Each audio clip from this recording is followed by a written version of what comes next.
दोस्तों, हमारे देश हिंदुस्तान को एक समय पर सोने की चिड़िया कहा जाता था। पूरी दुनिया में भारत की एक अलग पहचान हुआ करती थी और भारत दुनिया के सबसे समृद्ध और धनवान देशों की सूची में शामिल था। लेकिन दोस्तों, मुगलों के बाद अंग्रेजों ने भारत पर 200 से भी ज्यादा सालों तक राज किया। इन 200 सालों के दौरान अंग्रेजों ने भारत को बहुत लूटा। बचपन से ही हम लोगों को पढ़ाया जाता रहा है दोस्तों कि आखिर किस तरह अंग्रेजों ने भारत को अपना गुलाम बनाया और किस तरह 200 सालों तक भारत गुलामी की बेड़ियों में बंधा रहा। लेकिन हमारे देश के वीर योद्धा, स्वतंत्रता सेनानियों और लाखों शहीदों को नमन है, जिनके बलिदान से भारत एक बार फिर से आजाद देश बना। जिस समय अंग्रेज ने भारत को अलविदा कहा, उस समय तक भारत की अर्थव्यवस्था काफी कमजोर हो चुकी थी। देश में रुपया, पैसा, सोना और हीरे जवाहरात और अनेकों बहुमूल्य रत्न थे, जिन्हें अंग्रेजों ने लूट लिया। ऐसे में दोस्तों, कहीं न कहीं एक सवाल आता है कि अगर अंग्रेजों ने भारत पर राज नहीं किया होता तो आज भारत की स्थिति कैसी होती। अंग्रेजों ने दोस्तों भारत को अपना गुलाम बनाया और 200 सालों तक राज किया। इस बात को बहुत से इतिहासकार, एक्सपर्ट्स अच्छे मानते हैं, तो वहीं दूसरी ओर इस बात को कुछ लोग कड़ी निंदा भी करते हैं। दोस्तों, आज की इस वीडियो में हम जानेंगे कि अगर अंग्रेज भारत ना आए होते और उन्होंने भारत को अपना गुलाम ना बनाया होता तो आज भारत की स्थिति कैसी होती। दोस्तों, मुगलों के समय तक भारत की गिनती दुनिया के बेहतरीन और अमीर देशों में की जाती थी। मुगलों ने भले ही भारत पर राज किया था, लेकिन उन्होंने देश को आगे ले जाने के कई सफल प्रयास किए। मुगलों ने देश को कभी लूटना नहीं चाहा। साल 1588 में इंग्लैंड में एक कंपनी की स्थापना हुई। इस कंपनी का नाम बाद में ईस्ट इंडिया कंपनी रखा गया। भारत में ये कंपनी पहली बार 1600 के दशक में आई थी। उस समय अंग्रेजों का भारत आने का मकसद सिर्फ बिजनेस करना था, लेकिन जब अंग्रेज भारत आए और देखा कि ये देश कितना अमीर और सर्वगुण संपन्न है, तो अंग्रेजों के नियत फिसल गए। कुछ समय बाद अंग्रेजों ने जहांगीर के दरबार में एक दूत छोड़ दिया, जिसका नाम था सर थॉमसन रॉ। वो इंग्लैंड की महारानी एलिजाबेथ का बहुत ही प्रिय राजदूत था और कूटनीति में भी बहुत माहिर था। इसने मुगल बादशाह जहांगीर को अपनी बातों में फंसा लिया और फिर इसे ईस्ट इंडिया कंपनी को भारत में व्यापार करने की अनुमति मिल गई। उस समय सूरत भारत का एक प्रमुख बंदरगाह हुआ करता था और यहीं से दुनिया के ज्यादातर देशों के साथ भारत व्यापार करता था। अंग्रेजों का शासनकाल शुरू होने से पहले ही सन 1750 में भारत की वर्ल्ड ट्रेड में हिस्सेदारी 27% थी। ये बात 1993 में एक बेल्जियम इकोनॉमिस्ट ने अपने किताब में लिखी थी। लेकिन सन 1947 तक भारत की अर्थव्यवस्था बहुत ही कमजोर हो चुकी थी और इंटरनेशनल मार्केट में भारतीय ट्रेड सिर्फ 3% रह गया था।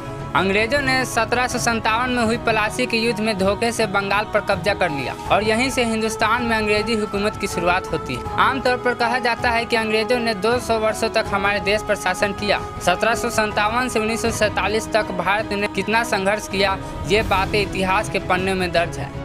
अंग्रेजों के आने से पहले ये देश बहुत ही सुंदर हुआ करता था, लेकिन अंग्रेजों ने जो इस देश का हाल किया है उसके बारे में सुनकर आज भी आंखें नम हो जाती है। उन्होंने भारत को न सिर्फ आर्थिक रूप से कमजोर किया और देश को लूटा, बल्कि देश के लोगों का शोषण भी किया। अगर अंग्रेज भारत न आए होते तो भारत की स्थिति शायद आज बहुत बेहतरीन होती। आज भारत कई क्षेत्रों में दुनिया के अग्रणी देशों की सूची में खड़ा होता। दोस्तों, अंग्रेजों ने भारत का एग्री बिजनेस पूरी तरह से बर्बाद कर दिया था। उस समय किसानों को कहा जाता था कि वो अपनी परंपरागत फसलें जैसे गेहूं, चावल और सब्जियों की बजाय कपास, चाय और तंबाकू की खेती कर, जिससे कि अंग्रेज उस सामान को इंटरनेशनल मार्केट में महंगी कीमतों पर बेचकर मोटा मुनाफा कमा सके। साथ ही उस समय अंग्रेजों ने पुराने जमींदारों से जमीन छीनकर अपनी करीबी जमींदारों को दे दी, जिससे कि वो अंग्रेजों को अच्छा पैसा कमा कर दे सके। किसानों से वसूले जाने वाले लगान भी अंग्रेजों ने बढ़ा दिए थे। अगर ऐसा ना होता तो आज भारत का एग्री बिजनेस दुनिया में नंबर 1 पर होता। सन 1700 के दशक में अंग्रेज हर साल भारत से $4 मिलियन का व्यापार करते थे।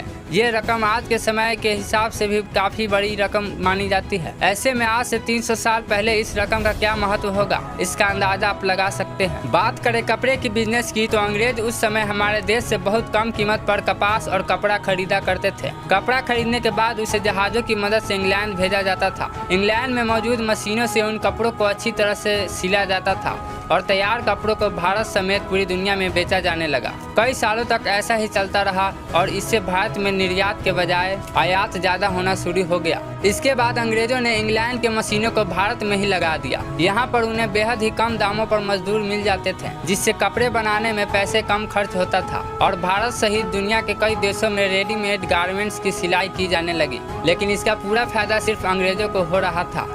दोस्तों, अगर अंग्रेज भारत पे राज नहीं करते तो भारत सेकेंड वर्ल्ड वार से बच जाता। सेकेंड वर्ल्ड वार के दौरान भारत देश की अपनी कोई भूमिका नहीं थी और ना ही हमारे देश के किसी अन्य देश के साथ लड़ाई थी। लेकिन ब्रिटेन के गुलाम होने के कारण हमारे देश के 2 लाख से भी ज्यादा लोगों को लड़ने के लिए दूसरे देशों में भेजा गया। ना चाहते हुए भी इस युद्ध में हमारे हजारों लाखों की संख्या में बेकसूर भारतीयों की मौत हो गई। इसके अलावा जो राशन बंगाल और बिहार में बांटना चाहिए था वो युद्धग्रस्त इलाकों में सैनिकों को भेज दिया गया, जिससे हजारों लोगों की भूखमरी से मौत हो गई। दोस्तों, इतने लोगों की भूखमरी से हुए मौत के लिए सिर्फ और सिर्फ अंग्रेज ही जिम्मेदार थे। लेकिन जैसे हर सिक्के के 2 पहलू होते हैं, उसी तरह इस युद्ध से भी भारत को काफी कुछ सीखने को मिला। देश के जवानों को आधुनिक तकनीक, बंदूक और गोला बारूद चलाने के बारे में जानकारी प्राप्त हो सकी। अंग्रेजों के आने से पहले भारत में सिर्फ तलवारों के दम पर युद्ध किए जाते थे, लेकिन अंग्रेजों के कारण ही भारत में आधुनिक हथियार आ सके। आज भारत की सेना दुनिया की तीसरी सबसे और शक्तिशाली सेना मानी जाती है, जिसका थोड़ा बहुत श्रेय अंग्रेजों को भी जाता है। भारत में पहले गुरुकुल हुआ करते थे और बच्चे शिक्षा के लिए इन्हीं गुरुकुल में जाया करते थे। यहाँ पर शिक्षा के साथ साथ बच्चों को वैदिक पद्धति के अनुसार ज्ञान दिया जाता था और जीवन जीने की कला सिखाई जाती थी। लेकिन अंग्रेजों ने देश में स्कूल खोलना शुरू कर दिए। उनका मकसद बच्चों को बेहतरीन शिक्षा देना नहीं, बल्कि ऐसे लोगों को तैयार करना था जो उनके लिए अच्छे से अच्छे काम कर सके। इसे आप नौकरशाही को बढ़ावा देना भी कह सकते हैं। आज भारत की लगभग पूरी आबादी स्कूलों में ही पढ़ाई करती है और ये अंग्रेजों की ही देन है। मगर अंग्रेज भारत ना आए होते तो आज भी गुरुकुल चलते ही रहते और बच्चे धोती गमछा पहनकर वहाँ पढ़ने जाते। ऐसा नहीं है दोस्तों कि भारत में अंग्रेजों ने सारे गलत काम ही किए हैं। आधुनिक भारत के निर्माण में अंग्रेजों की भूमिका काफी अहम रही है। ऐसा कहना गलत नहीं होगा कि आधुनिक काल की नींव अंग्रेजी शासन काल के दौरान ही रखी गई थी। अंग्रेजों ने कई प्रकार की कुरीतियों पर लगाम भी लगाई थी, जिसमें सती प्रथा सबसे ऊपर थी।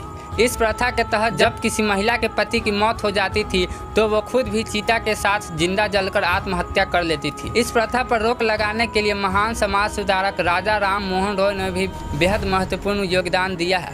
सन 1829 में देश में सती प्रथा पर रोक लगाने की घोषणा की गई थी। अंग्रेजों से पहले औरंगजेब और अकबर ने भी इस प्रथा को रोकने की कोशिश की थी, लेकिन उसमें उन्हें सफलता नहीं मिल पाई थी। आज के समय में दोस्तों, इंडियन रेल नेटवर्क दुनिया के सबसे बड़े रेल नेटवर्क्स में से एक माना जाता है। हमारे देश में रेलवे पहली बार अंग्रेज ही लेकर आए थे। हालांकि अंग्रेज देश में रेलवे इसलिए लाए थे जिससे कि वो अन्य देशों के साथ व्यापार को बढ़ावा दे सके। लेकिन आज भारत का रेलवे नेटवर्क काफ़ी मजबूत हो गया है। अगर आज हम अंग्रेजों के गुलाम ना होते तो शायद हमारा रेलवे नेटवर्क का विकास धीमा होता। इसके अलावा देश में पहली बार हवाई यात्रा की शुरुआत भी अंग्रेजों ने ही की थी।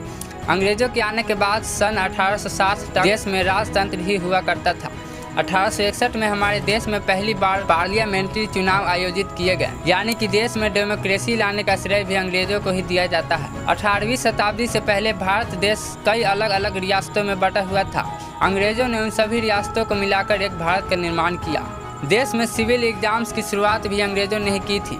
आज ये एग्जाम दुनिया के सबसे मुश्किल एग्जाम में से एक माना जाता है। साथ ही देश में कई ऐतिहासिक भवन जैसे कि पार्लियामेंट हाउस, राष्ट्रपति भवन और इंडिया गेट जैसी अमूल्य धरोहर, दिल्ली का दिल कहे जाने वाला कनॉट प्लेस, मुंबई की गेटवे ऑफ इंडिया को अंग्रेज ने ही बनाया था। दोस्तों, अंग्रेजों ने भारत में पश्चिमी संस्कृति यानी कि वेस्टर्न कल्चर की शुरुआत की थी। लेकिन ये कल्चर हमारे देश के लिए अच्छा है या बुरा, इसके बारे में सबकी अलग अलग राय है। भारत की अपनी संस्कृति और परंपरा दुनिया के अन्य किसी भी देश के मुकाबले काफी बेहतरीन और समृद्ध है। साथ ही जो लोग ऐसा कहते हैं कि अंग्रेजों द्वारा ही देश में शिक्षा, रेलवे और इंफ्रास्ट्रक्चर का विकास हुआ है, उन लोगों से एक सवाल है कि अगर अंग्रेज ना होते तो हम भारतीय ऐसे ही हाथ पर हाथ धरे बैठे रहते। आज हमारे देश में अंग्रेजों का शासन नहीं है तो क्या भारत 1947 से लेकर आज तक किसी भी क्षेत्र में तरक्की नहीं की है?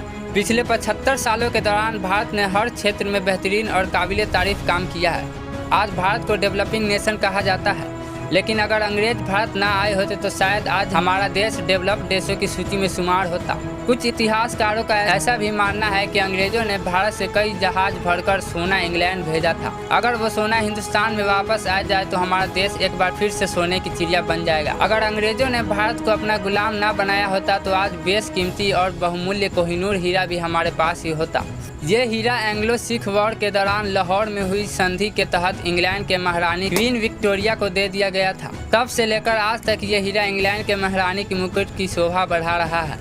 अंग्रेजों से आज़ादी पाने में भारत के लाखों शूरवीरों ने युद्ध में अपना खून और पसीना बहाया है। मातृभूमि की रक्षा के लिए अनगिनत लोगों ने सर्वोच्च बलिदान दिए हैं। ये देश उन सभी योद्धाओं को शहादत का हमेशा ऋणी रहेगा। उनके त्याग और समर्पण की भावना देश के आने वाली पीढ़ी को युगों युगों तक देशभक्ति के लिए प्रेरित करेंगी। दोस्तों, ये थी एक कहानी कि अगर भारत पर अंग्रेजों ने कभी शासन ना किया होता तो इस देश की छवि कैसी होती। आपके अनुसार अगर अंग्रेज भारत ना आए होते तो हमारे देश की स्थिति कैसी होती। इसके बारे में आपकी क्या राय है, कमेंट्स में जरूर लिखिएगा। वीडियो अच्छी लगी तो लाइक और शेयर जरूर करें।